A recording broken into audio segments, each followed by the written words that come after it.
Decision behind that, and how do you think it impacted the play of the team today?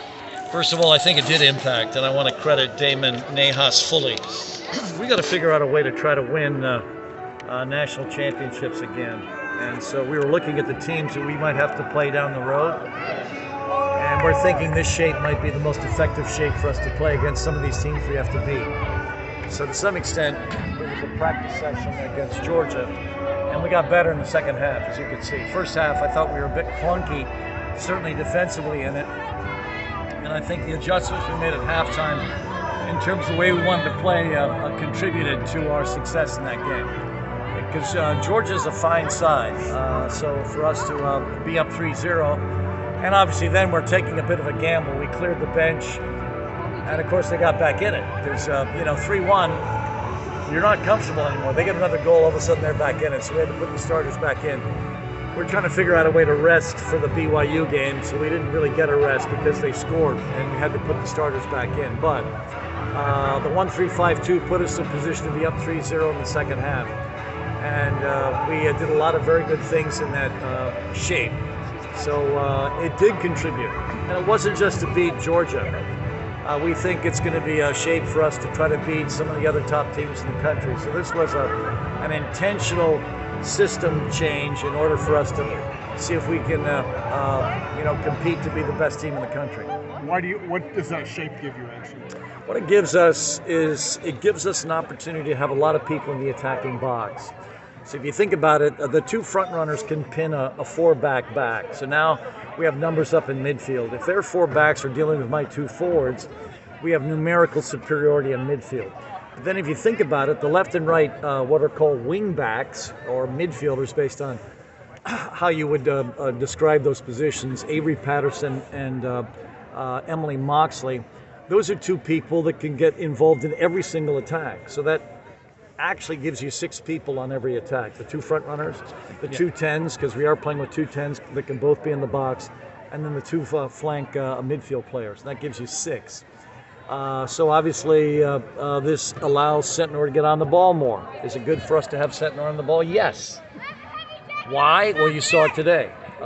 She has the potential, coming off her ACL tear from last year, to be a goal-a-game player.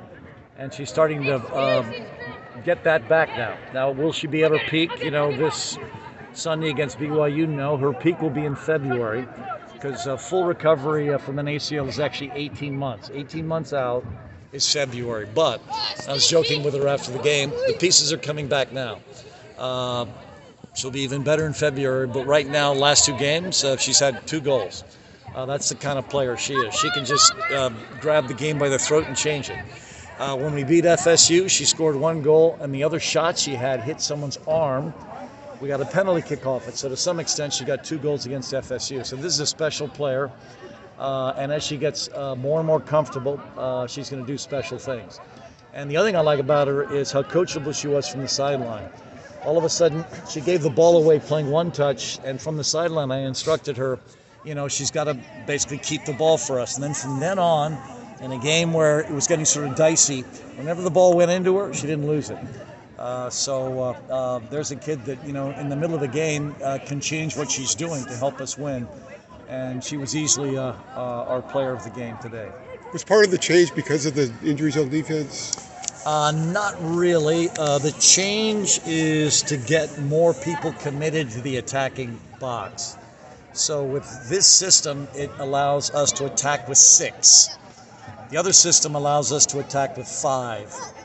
So we've added another player into the mix when we play a 1-3-5-2.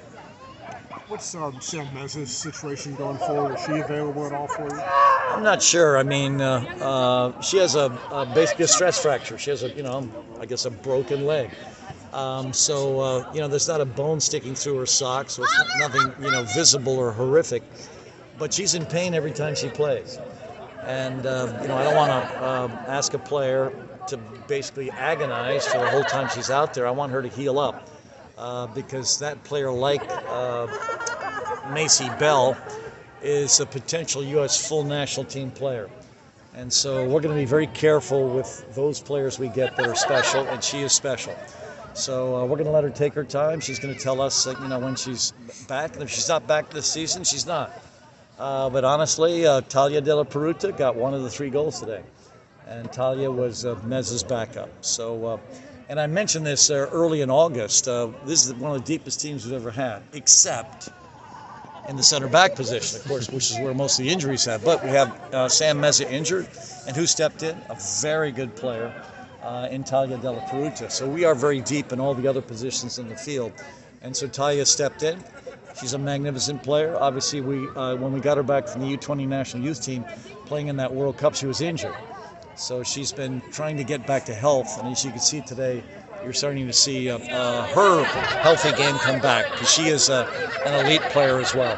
Coach, you obviously had the chance to play BYU in the preseason this year. What did you see out of them that game, and how have they improved since then? Well, what they are is they're incredibly fit and athletic. I mean, what I saw in the game between BYU and Stanford is Stanford was fading. They had one girl that was still running at the pace she was running at early in the game. But late in the game, BYU was still running and Stanford was not. That's a credit to BYU. They're actually very good at off the dribble. So they're good at beating people off the dribble. And that long-range shot that kid hit early in the game, I mean, if that's going to be, where they're going to finish their chances from, we're going to have to be very, very careful with their entire midfield as well. So they're going to give us an excellent challenge. And obviously, I'm excited. I mean, I am a member of the LDS Church. They are the LDS school. And so, I'm already joking with my team about the value of righteous living. So the righteous have now advanced, and we get to play them on Sunday. So, Saturday, of course.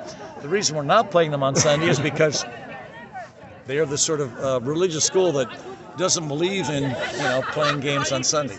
And so, to some extent, I'm a little relieved now because we get to sit back and relax and watch all the other coaches and teams suffer tomorrow because no one else has played except this bracket, right? Because the other brackets are all playing Friday, Sunday. Now we get to kick back, enjoy ourselves as we watch the other games as different teams and coaches go up in flames, which is always wonderfully entertaining. All right, thank you, Coach. We'll get Allie in Thanks, here. Coach. Oh, yeah, and obviously she's the player of the game.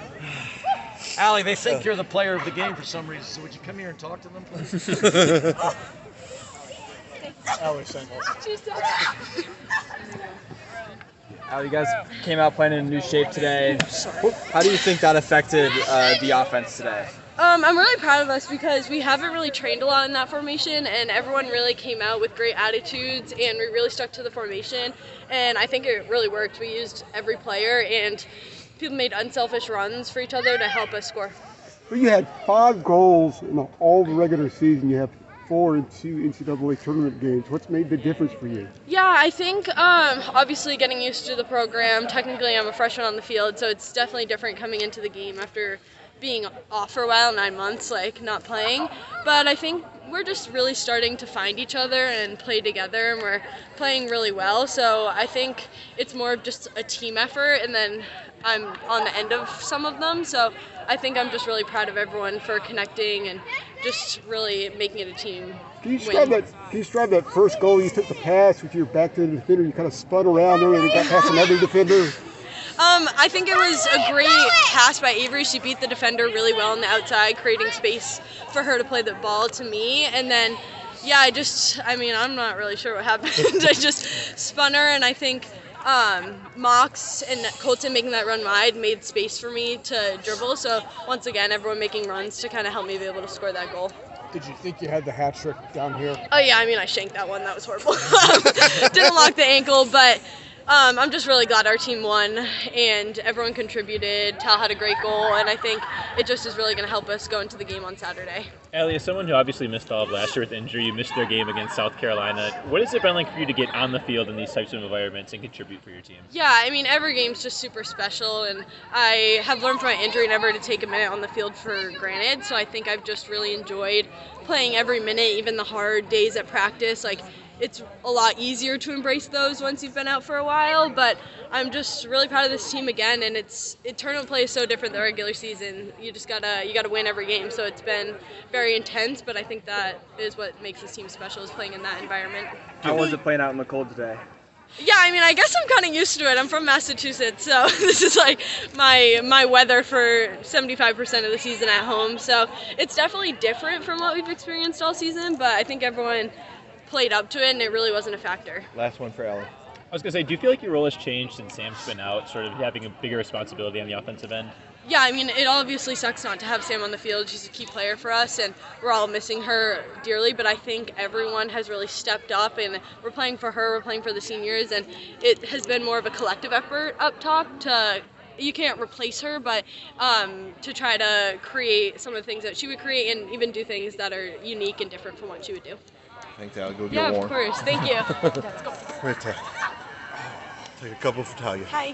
How was it playing in the cold? You were like one of the only two players that had the tights over the legs and everything. Yeah, I mean, it's not a fashion show. Whatever's going to keep you the warmest, I think. So, yeah, I mean, I know that I need the leggings. I know that my legs get tight in the cold, so I'm going to do what makes me feel the best on the field. So, yeah. Nicely threaded. Can you talk about that shot? Nicely threaded just to the edge. Yeah, I mean, I was up on the top of the 18. I saw Avery running inside, and I just knew that she slipped it to me like I was wide open, and Avery played a perfectly weighted pass so I could hit it one time with my right foot, and I was ready for that shot, and I was just so happy when it went in.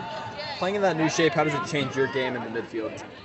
Yeah, I mean, obviously, when we're playing in a 4-3-3, we still have the two attacking midfielders and one holding midfielder. So, and the 3-5-2 is basically the same thing in midfield. So nothing changes too much for us. But more of like when we get on the ball, where the space we're looking to find is the two up top. So, just my outlet passes up top now. I was going to say, yeah, playing in the midfield, it seemed like you guys were playing a lot of back passes today to eventually set up the through balls through the middle. How does that open up space for you guys in the offensive area? Yeah, so the behind that is once you play it forward and they lay it off, the defense steps with that player when they lay it off.